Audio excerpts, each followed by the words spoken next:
kwanza kwenye mambo yako. Mungu awe wa kwanza kwenye kila jambo. Mungu awe wa kwanza kwenye kila jambo. Atakusingizia majirani, atakusingizia. Simama na Yesu.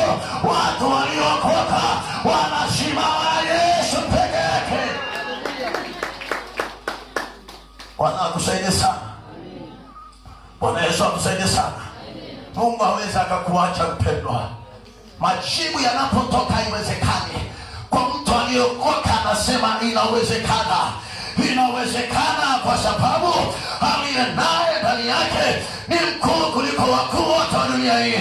Ana uwezo wa kuponya, ana uwezo wa kuinua, ana uwezo wa kutenda mambo yote.